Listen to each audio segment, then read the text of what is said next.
تو یہ میں آپ کو ایک خبر دے رہا ہوں.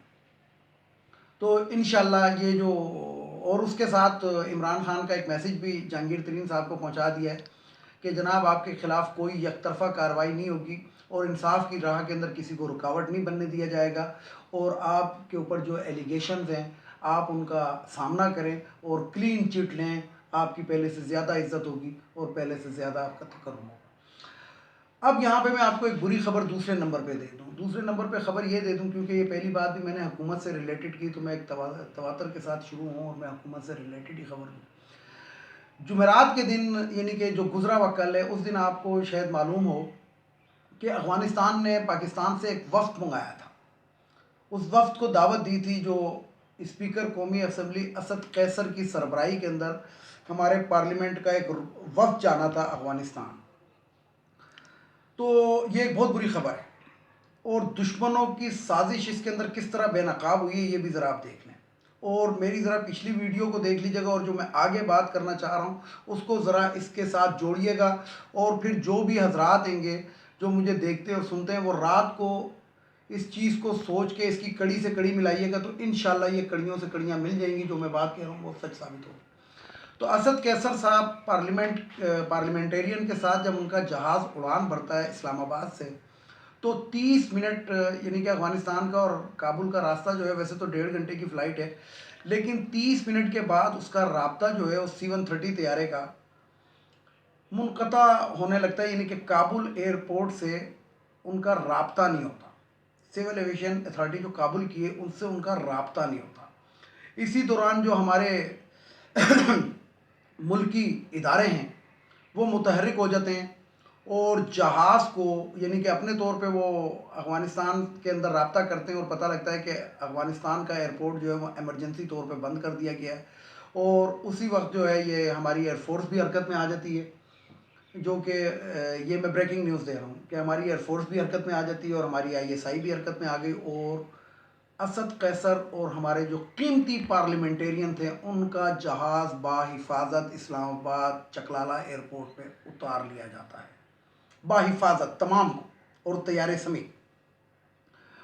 اب یہ ہوا کیا؟ یہ ہوا یہ کہ یہ ہمارے پارلیمنٹیرین کو اڑانے کی ایک مکروہ سازش، کیونکہ ایک دن پہلے ہم ایک اسرائیلی جاسوس گرفتار کر چکے تھے، اور یہ تانے بانے کہاں نکل رہے ہیں تو یہ میں آپ کو ابھی بتا دیتا ہوں. تو بہرحال وہ جو سازش تھی وہ ISI نے پکڑ لی، ہمارے خفیہ اداروں نے پکڑ لی، اور میں باقاعدہ انعام لے رہا ہوں ISI کا.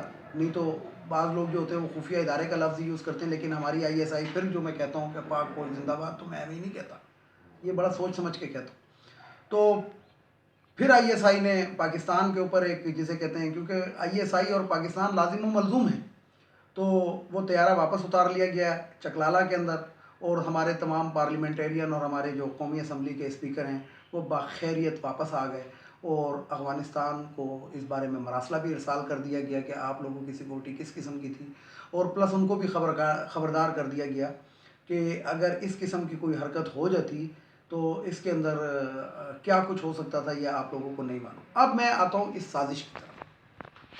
جیسا کہ آپ کو معلوم ہے، منت ترلے سب کچھ کر کے دیکھ لیا، جلسے جلوس کر کے دیکھ لیا، دھرنے دے کے دیکھ لیا، مہنگائی کا طوفان جو تھا وہ کر کے دیکھ لیا، شوگر مافیا نے پاکستان سے چینی غائب کر کے دیکھ لی، آٹے والوں نے آٹا غائب کر کے دیکھ لیا، یعنی کہ آٹا جو تھا وہ بھی 60-70 روپے کلو تک پہنچ گیا، چینی 120 روپے کلو تک پہنچا کے دیکھ لی، لیکن عمران خان کی حکومت ان لوگوں سے نہ ہلی.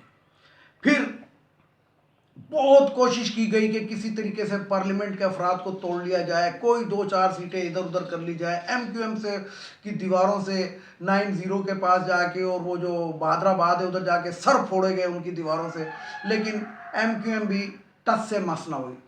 چودھری شجاعت، چودھری پرویز الہی کے لیے کیا کیا انہوں نے وزیر اعلیٰ تک کی جناب وہ رکھ دی، وزیر اعظم تک کی وہ رکھ دی کہ اگر آپ ہمارے ساتھ مل جائیں تو وزیر اعظم ہم چودھری شجاعت کو بنا دیں گے اور وزیر اعلیٰ چودھری پرویز الہی صاحب کو بنا دیں گے، اور کیا کچھ کیا.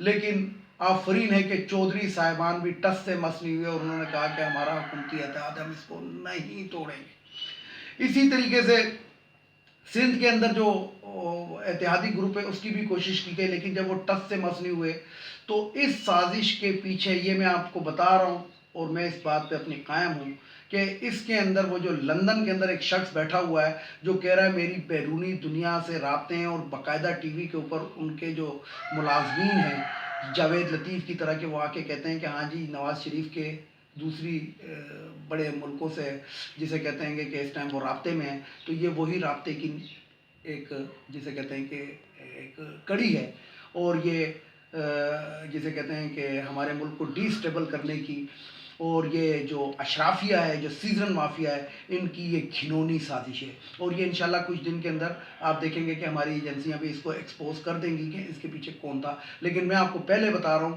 کہ اس کے پیچھے نون لیگ کا کردار جو ہے وہ بہت ہی شرمناک، اور سب کچھ انہوں نے کر کے دیکھ لیا، لیکن حکومت کو جب کچھ نہ کر سکے تو انہوں نے کہا کہ اب کسی کو مروا ہی دو، اور 10 سے 15 بندوں کو مروا دو، اور اگر خدا نہ خواستہ یہ حادثہ ہو جاتا تو آپ دیکھتے کہ فوراً تحریک عدم اعتماد لاتے، اور جو بھی کچھ کرتے وہ آپ لوگوں کے سامنے ہوتا۔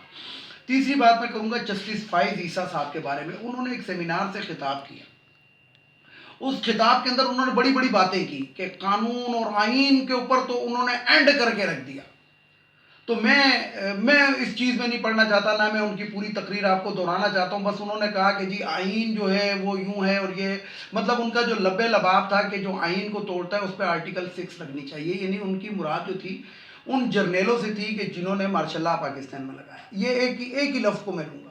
تو بات یہ ہے کہ آئین ذرا سا آپ جسٹس فائز عیسیٰ صاحب، ہم عوام ہیں، ہم ذرا سا اور آگے آ جاتے ہیں۔ ایسا کرتے ہیں کہ آئین کا جو بھی توڑتا ہے یا آئین کا غلط استعمال کرتا ہے یا آئین کی جسے کہتے ہیں کہ حلف، آئین کے تحت جو حلف اٹھاتا ہے اس سے بھی بغاوت کرتا ہے، تو وہ بھی آرٹیکل آئین 6 میں آنا چاہیے، اور اس کی قانون سازی ہونی چاہیے، اور عدلیہ کا کام ہے کہ اس کی قانون کی تشریح کرے۔ جو شخص جسٹس کی سیٹ پہ بیٹھ کے کک بیک کرتا ہے اس کا مطلب ہے کہ وہ آئین کی ورگردانی کر رہا ہے، غداری کر رہا ہے آئین سے۔ جو شخص جسٹس کی سیٹ پہ بیٹھتا ہے اور اس سے اس کے ایسٹس پوچھے جاتے ہیں اور وہ نہیں بتاتا، منی ٹریل نہیں دے رہا، تو اس کا مطلب ہے کہ وہ آئین سے غداری کر رہا ہے۔ اسی طریقے سے جو شخص اپنی ناجائز کمائی کو جائز کمائی کی صورت میں شو کر رہا ہے، اس کا مطلب ہے کہ وہ بھی آئین سے غداری کر رہا ہے۔ تو یہ قانون سازی ہونی چاہیے، اس میں جرنیل نہیں۔ آپ جرنیلوں سے بغض رکھتے ہیں یہ ہمیں معلوم ہے، لیکن اس کا یہ مطلب نہیں کہ آپ بڑے بڑوں کی لڑائی کے اندر عوام کو پیس دیں۔ نو نتھنگ، ایسے نہیں ہوگا۔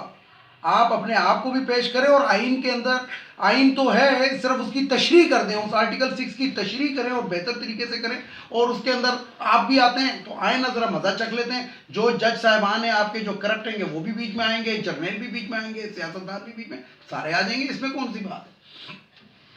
اب میں آپ کو بتاؤں، جو آخری بات میں آپ کو کروں گا وہ لاہور ہائی کورٹ، جس کو میں لوہار ہائی کورٹ کہتا ہوں۔ تو لاہور ہائی کورٹ کے ایک جج ہیں جسٹس قاسم علی خان ان کا نام۔ تو قاسم علی خان نا، دراصل مجھے کچھ دنوں پہلے پتہ لگا تھا کہ کوئی غیرت کی گولیاں بھی تھوڑی سی بازار میں دستیاب ہیں۔ تو وہ کافی گولیاں جو ہیں وہ مطلب جب میں نے پتہ کیا یہاں پہ تو وہ پتہ لگا کہ وہ ساری بک چکی ہیں، یعنی کہ کنٹینر کے غیرت کی گولی کی میں بات کر رہا ہوں۔ تو اب یہ مجھے نہیں پتا کہ شاید وہ لاہور بھی 2-4 گولیاں چلی گئی ہوں۔ تو جاوید لطیف جو ہے، یہ جو غدار پاکستان ہے، جو جسٹس فائز عیسیٰ نے جو تشریح کی ہے آئین کی، اس کے تحت میں بات کر رہا ہوں، جسٹس فائز عیسیٰ کی تشریح کے تحت، کہ جو مملکت کا غدار ہے وہ ڈیفینیٹلی غدار ہے۔ تو یہ جاوید لطیف نے ایک اسٹیٹمنٹ دی تھی کہ ہم پاکستان کھپے کا نعرہ نہیں لگائیں گے۔ اب یہ کس بارے میں دی تھی اور کیوں دی تھی زیادہ تفصیل نہیں بتا رہا کہ ویڈیو لمبی ہو جائے گی۔ تو جاوید لطیف نے جو وہ بات کی تھی تو اس کے خلاف ایک FIR کٹ گئی لاہور کے ایک تھانے کے اندر۔ تو جاوید لطیف جو تھا یہ چلا گیا لاہور ہائی کورٹ ریلیو لینے کے لیے کہ یہ میرے خلاف جو پرچہ ہوا ہے اس کو کالعدم قرار دیا جائے۔ تو جو جسٹس قاسم علی خان صاحب ہیں انہوں نے ریمارکس دیے کہ جناب اگر آپ کو یہ ملک اتنا ہی برا لگتا ہے اور آپ پاکستان کو کھپے پلے پھولتا ہوا نہیں دیکھ سکتے تو آپ اس ملک سے دفع ہو جائیں، اور میں آپ کو اس بارے کے اندر کوئی وہ نہیں دے سکتا ہوں، اور عوام کے اندر آپ جائیں، عوام آپ کو جوتے ماریں گی۔ جوتوں کا لفظ یوز ہوا ہے۔ یہ جو میں نے آپ کو کہا کہ دفع ہو جائیں، یہ میں نے ذرا زیادہ ہی تشریح کر دی، یعنی کہ انہوں نے یہ کہا کہ اس ملک سے چلے جائیں، لیکن اس کا لبے لبا مطلب یہی ہوتا ہے بادیوں نظر میں، بادی کے دفع ہی ہوتا ہے۔ تو یہ میں نے کچھ باتیں تھی جو آپ کو بتانی تھی۔ بہرحال عوام کو چاہیے کہ آنکھیں کھول کے رکھیں۔ ان کے مکروہ چہرے دیکھیں، ان کی سٹیٹمنٹیں دیکھیں، ان کے بیانات دیکھیں، اس سے زیادہ کچھ نہیں۔ ویڈیو کو لائک کریں، شیئر کریں، سبسکرائب کریں، بیل آئیکن کے بٹن کو ضرور دبائیں تاکہ میری نیکسٹ ویڈیو آپ کو ملتی رہے۔ تو ویورز، اس کے ساتھ ہی میں اپنی ویڈیو کا اختتام کروں گا، لیکن وہی 3 باتیں ضرور کروں گا، ذرا جلدی میں کروں گا کہ ایک تو یہ افغانیوں کو اب اس ملک سے چلا جانا چاہیے۔ یہ جو کل کی جو ریہرسل ہوئی ہے اس کے اندر بھی ان کو دیکھا جائے کہ یہ کس حد تک بک سکتے ہیں۔ تو ان افغانیوں کو اس پاکستان سے ہمارے نکالیں، پیارے ملک سے ہمارے، ان کو اب ملک بدر کر دینا چاہیے۔ دوسرا، یہ جو خواتین کی مخصوص نشستیں قومی اسمبلی، صوبائی اسمبلی، سینٹ کے اندر، یہ ختم ہونی چاہیے۔ یہ ہمارے اوپر ایک ایکسٹرا 40% کا بول ہے۔ اور تیسری اور آخری خبر کہ باؤ جی کب آؤ گے؟ باؤ جی کو لانا اب بہت ضروری ہو گیا ہے۔ نہیں تو یہ میں بتا دوں کہ یہ اپنے آپ کو پہلے الطاف حسین سمجھ رہا تھا کہ لندن میں بیٹھ کے میں الطاف حسین کی طرح کروں گا، اب یہ مجیب الرحمان بننے کے چکر میں، خیر اب گنجائش نہیں ہے، لیکن یہ ہے کہ باؤ جی کو خود شرم آنی چاہیے۔ اور ان کے نون لیگ کے جو بقول نون لیگ کے 22 کروڑ عوام ان کے ساتھ ہے، تو 22 کروڑ عوام کو ایک بندہ چھوڑ کے اکیلا کیوں بیٹھا ہوا ہے؟ تو 22 کروڑ عوام کا کام ہے کہ ہر جگہ پہ ان کے ایم این اے، ایم پی اے، جو بھی ان کے لیڈر ہیں، ان سے پوچھیں کہ باؤ جی کو کب واپس لے کر آ رہے ہو۔ تو ویورز، اس کے ساتھ ہی اجازت چاہوں گا تمام دیکھنے والے سننے والوں کو۔ اللہ حافظ۔ اور آخر میں وہی نعرہ، پاکستان زندہ باد، پاک فوج پائندہ باد۔